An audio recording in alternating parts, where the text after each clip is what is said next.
4 pounds of anthrax in a suitcase this big, carried by a fighter through tunnels from Mexico into the U.S., are guaranteed to kill 330,000 Americans within a single hour if it is properly spread in population centers there. What a horrifying idea. 9/11 will be small change in comparison. Am I right? He goes on to suggest that al-Qaeda will work with what he claims are 300,000 American white supremacist militias who also hate the U.S. government. If you're a longtime viewer of my program, you know that I've been talking about that unholy alliance for a while. There is no need for airplanes, conspiracies, timings, and so on. One person with the courage to carry 4 pounds of anthrax will go to the White House lawn and will spread the confetti all over them. And then we will do these cries of joy. This is something, I mean, is this just a nonsense recruiting, or is this something that we have evidence that he really means this and he has the ability to do these things?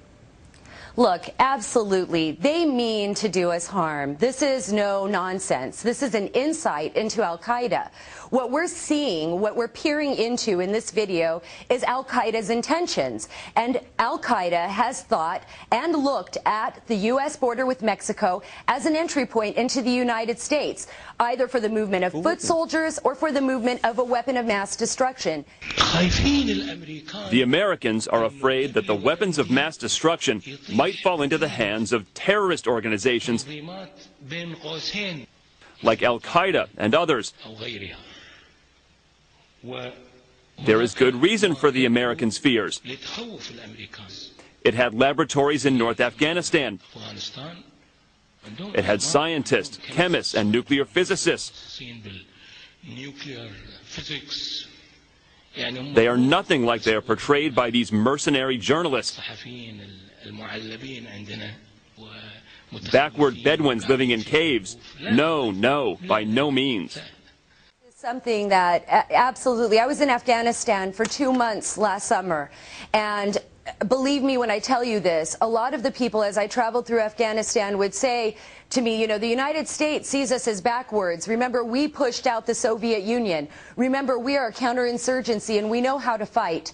And when they make these threats, when an al-Qaeda recruiter at this high of a level makes these kind of threats and says, we will be willing to do this, and we have had chemical plants before in Afghanistan, and we have scientists and we have researchers, we have to take this seriously. Because remember, the people that were on those planes, those 19 hijackers, were not poor Bedouins, were not poor people who were recruited and misled by al-Qaeda. The majority of them were university graduates with good jobs and even some that had relationships. So this is an insight into al-Qaeda at the highest levels and into the types of people they're willing to recruit.